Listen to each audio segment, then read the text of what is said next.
June 10th, 1944. 2:17 a.m. A narrow farm road near Normandy, Normandy. Cold mist crawled across the hedgerows as distant artillery rumbled like an approaching storm. The smell of wet earth mixed with diesel, drifting between the trees, and the ground trembled beneath Sergeant Bill Cotton's Sherman Firefly. Inside the cramped steel cabin, the air was thick with sweat and engine heat, every vibration humming through the crew's boots. Bill pressed his eye against the periscope, lips tight, breath slow. Somewhere ahead, three massive silhouettes moved through the darkness, shapes too big, too tall, too confident to be anything but panthers. Kid Andrews, barely 19, wiped his shaking hands on his overalls as he cradled an armor-piercing round. "Bill, they're close." His voice cracked in the dark. Bill didn't answer. The panthers rolled across the field with the arrogance of hunters who believed the night belonged to them. And why wouldn't they? For months, German crews had laughed at American Shermans, called them toys, matchboxes, tin coffins. Weak armor, weak guns, weak chances of survival. Every German tanker knew one rule. If you saw a Sherman, you didn't fear it. You mocked it. But the long barrel extending from Bill's Firefly wasn't from a regular Sherman. It was a weapon the Germans still underestimated. A 17-pounder gun so powerful the British had been forced to cram it into the hull, redesign half the turret, and pray it held together. Tonight, if it failed, Bill's entire crew would die in seconds. A sudden flare arched into the sky, bright white and sizzling like a dying star. The world flooded with ghostly light. Shadows of hedgerows stretched across the field. The panther's armor gleamed like polished stone. Bill's heart thumped once, hard, when he saw the lead panther swing its turret toward their position. "Hold," Captain Dring whispered through the radio. The tension coiled like a wire pulled to its breaking point. Kid swallowed hard, sliding the long AP shell into the breech with trembling arms. Up! The second flare shot skyward. The field turned white again. The panthers rotated like giants searching for prey. Inside the lead panther, German Commander Heinz Kramer leaned forward, amused. "Shermans," he said softly, smirking. "Gut. Easy kills." His crew chuckled, relaxed inside the thick armor of a machine designed to dominate. To them, Shermans were jokes, toys, fire hazards. But something flickered behind the hedgerow. A silhouette too long to be a normal Sherman. The gunner squinted. "Herr Feldwebel, that barrel." He didn't finish. Captain Dring's voice crackled sharply across the British net. "Fireflies engage." Bill squeezed the firing lever. The Firefly roared, shaking the hedgerow as a white-hot streak cut through the night and slammed straight into the panther's turret ring with a sound like steel screaming. Sparks exploded from the impact. The German laughter stopped instantly.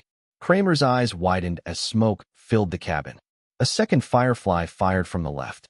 Its shot hit the next panther, blowing through armor and erupting in flame. The second tank burst into fire, its crew scrambling in panic. Bill's voice turned razor-sharp. "Loader, next one." Kid yanked another AP round from the rack, hands fumbling but fast. Up! Outside, the third panther tried to pivot behind the hedgerow, engine roaring as the driver attempted a desperate flanking maneuver. Bill tracked the shadow, turret swinging as he braced himself for another shot. Then something unexpected rose behind the fleeing panther. Another shape, taller than a Sherman, covered in smoke, crawling forward like a ghost materializing from the darkness. Bill blinked, confusion freezing him. "Bill," Kid whispered. "What is that behind them?" The panthers weren't alone. Something else had entered the battle. Something no one saw coming. And its arrival was about to change everything. The smoke drifted just enough for Bill Cotton to catch a clearer glimpse of the shadow rising behind the last panther. At first it looked like a trick of the light, some twisted silhouette created by flames and darkness. But then the outline came into focus. The hull was Sherman-shaped, yes, but the turret sat slightly higher, the barrel longer, the stance different. Not American, not British, and not one of the Fireflies already in the fight. Kid Andrews leaned forward, barely breathing. "Bill, who is that?" Bill felt the realization hit him like a punch. That's ours, but not from our regiment." The shape burst fully through the curtain of smoke, its camouflage shimmering in the firelight. Dark green, streaks of sand yellow, patches of black. A Canadian Firefly IC hybrid rolled onto the field with deliberate, almost frightening calm. Behind it, Canadian infantry moved like shadows glued to the tank's armor, rifles raised, breath steaming in the cold air. Standing in the commander's hatch was Lieutenant James "Jimmy" Mather, lean, stone-jawed, barely visible under the glow of burning panthers. He didn't shout, didn't gesture wildly. He simply raised his arm and pointed directly at the last surviving panther. That was all the signal his gunner needed. The Firefly's shot cracked across the night, tracing a bright arc of light before slamming into the panther's rear armor. The German tank jolted and came to a shuddering stop, the engine bursting into sparks and smoke. Inside Bill's tank, the crew erupted in disbelief. But the moment's relief was shattered by a new sound. A low rumble. Different. Heavier. Kid's voice trembled. "Bill, something else is coming." From beyond the far hedgerow, the earth began to vibrate. Birds shot from the trees. Smoke shifted with the force of a moving giant. Bill pivoted the periscope and felt his heart drop into his stomach. A massive silhouette pushed through the brush, taller than a panther, broader than a Sherman. Its armor sloped like the front of a steel cathedral. Its turret was a looming box of menace, and at its center extended a long, thick barrel that glinted with cold, murderous purpose. A German Tiger. The battlefield froze for a heartbeat. The Tiger rolled forward like a king reclaiming his throne, crushing branches beneath its tracks. Its commander stood proudly in the cupola, binoculars to his eyes, calmly surveying the destroyed panthers. Flames danced across his goggles. He lowered the glass and smiled, as if he'd found the fools responsible. His turret turned. Slow. Steady. Unstoppable. Bill knew that motion too well. Every Allied tanker did. An 88mm barrel settling on your position meant one thing. Death was already on the way. "Bill." "He's aiming at Jimmy," Jack whispered. Bill's throat tightened. "Not again. Please, not again." The Tiger stopped. Its barrel dipped. The crew inside worked with cold efficiency. No panic. No rush. No wasted motion. The gunner found his mark. The loader slammed the shell home. The breech locked with a solid metallic clunk that echoed across the field. Bill slammed his hand on the radio. "Jimmy, move. Move now." Jimmy ducked into his hatch. But the Tiger fired. The muzzle flash was blinding, like a miniature sunrise erupting from the bow of the beast. The shell tore through the air and smashed into Jimmy's Firefly with a thunderous blast. Flame shot upward. Armor buckled. The Firefly spun half a meter from the force, sparks raining down its hull. Kid's voice cracked. "No, no, no, no, did they get out?" Bill's stomach twisted. Through the smoke, he waited for figures to jump out of the burning tank, but none emerged. Not yet. And as the Firefly burned, two more silhouettes emerged behind the Tiger. Two more German heavyweights rumbling forward to join the fight. The battlefield's balance shifted in an instant. What had been an ambush was now a hunt, and Bill Cotton's crew were the ones being hunted. The Tiger's turret locked onto Bill's Firefly. Jack swallowed. "He's got us." But before the Tiger fired again, something moved in the orchard behind them. Something no one expected, something no one believed could even be here. A third engine. A deeper growl. A shadow even bigger than the Tiger. And whatever it was now rolling straight toward the fight. The orchard behind Bill's position twisted with motion, branches shaking, leaves scattering, the soft thump of something impossibly heavy grinding its way forward. Bill turned his periscope toward the sound, expecting another German tank, maybe a flanking Panther or a second Tiger. But what emerged through the trees made his breath snag in his throat. A blunt, boxy turret. A massive slab-sided hull. Tracks so wide they crushed saplings like grass. For a moment, Bill thought the silhouette was a hallucination, a shape stitched together by smoke and fear. But then the moonlight slid across the armor plates, revealing chipped green paint, welded seams, crude angles, something unmistakably Soviet.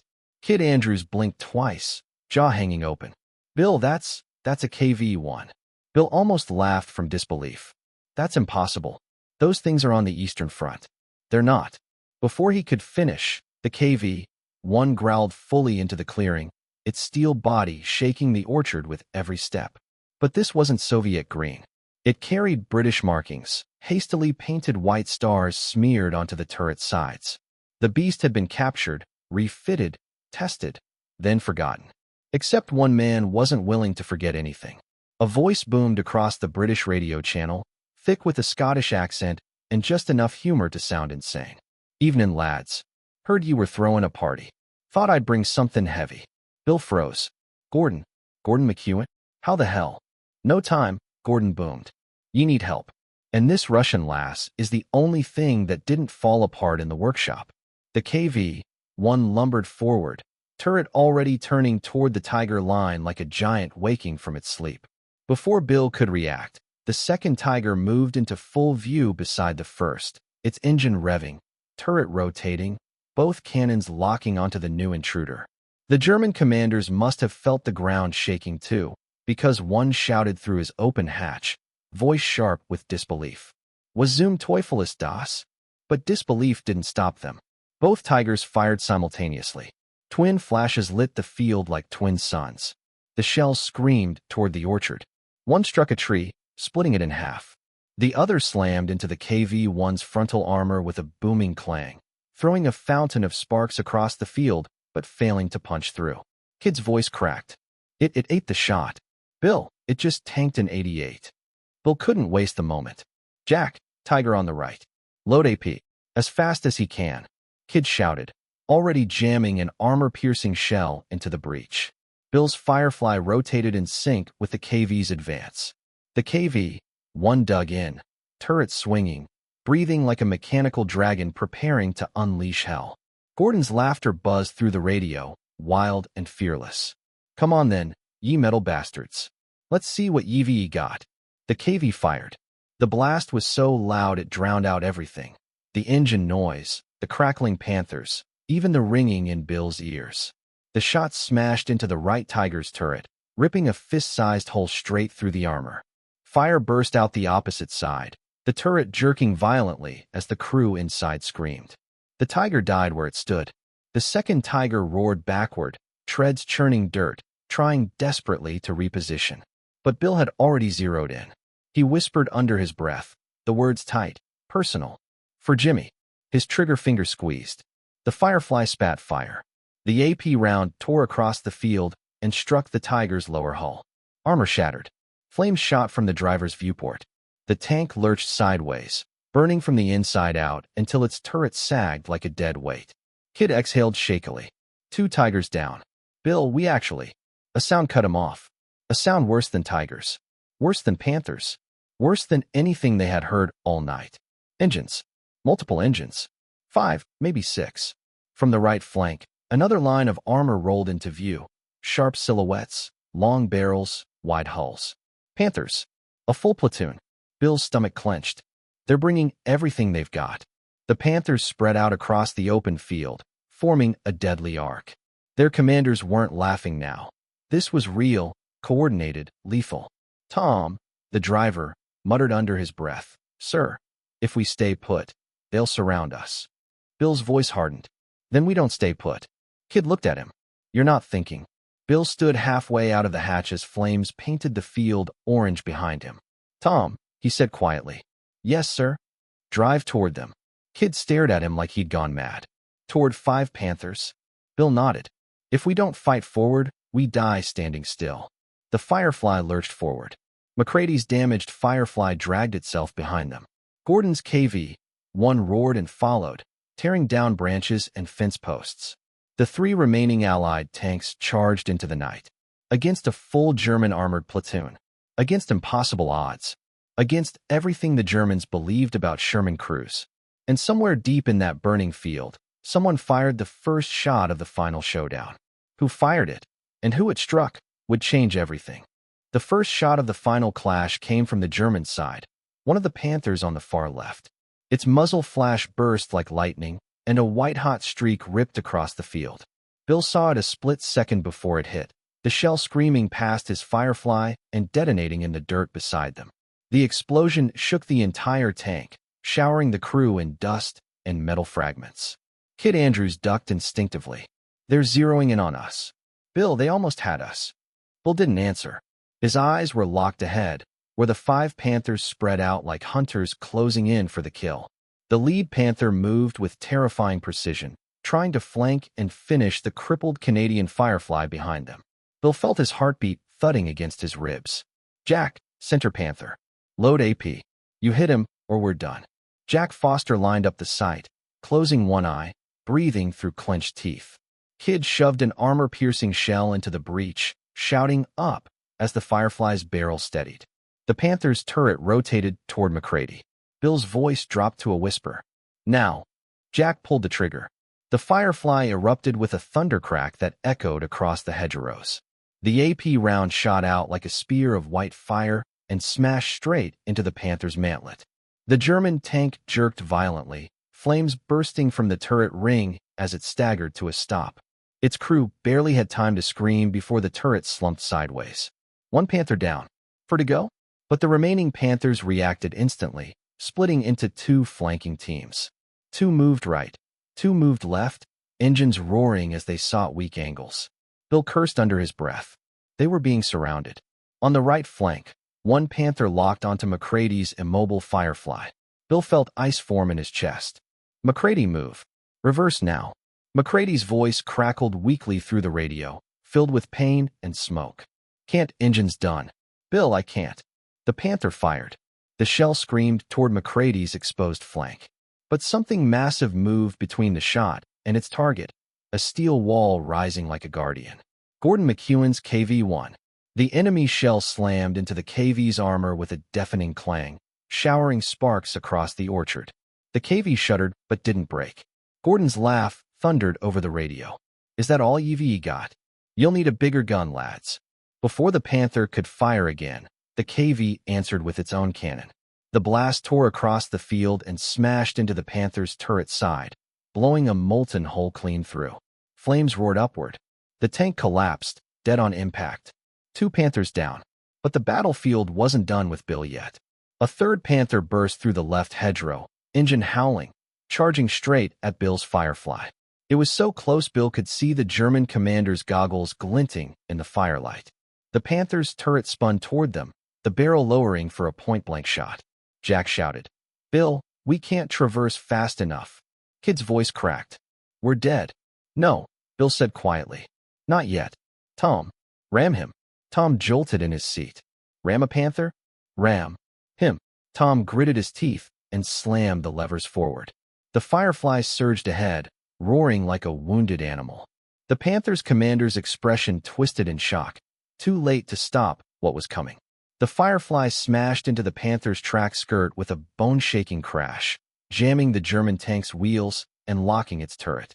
The Panther screeched and shuddered, pinned at a useless angle.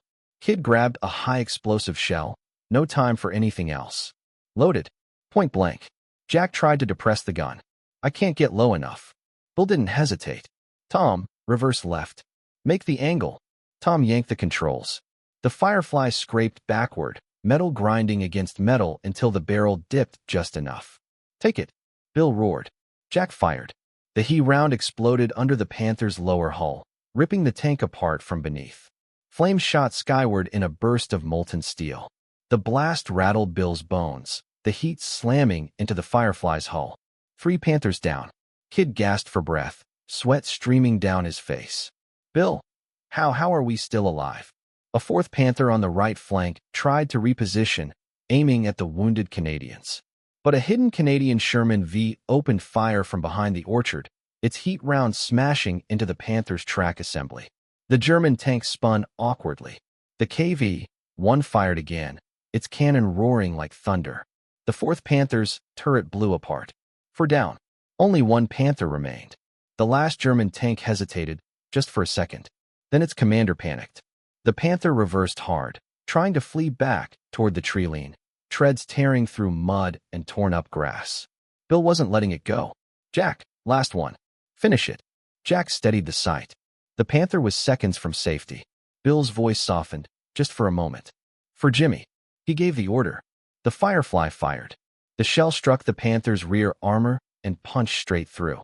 The tank erupted in a tower of fire, turret lifting from the force before collapsing into a smoking heap.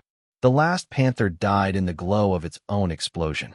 And suddenly, the battlefield fell silent. 5 Panthers, 2 Tigers, all destroyed. 3 Allied tanks, bruised, battered, smoking, still standing. Bill Cotton leaned back in the cupola, the night air filling his lungs as dawn's first faint glow touched the burning field. For the first time since the fighting began, he allowed himself to breathe. German soldiers had mocked the Sherman, laughed at it, dismissed it as a toy. But tonight, the toy had turned their pride into scrap metal.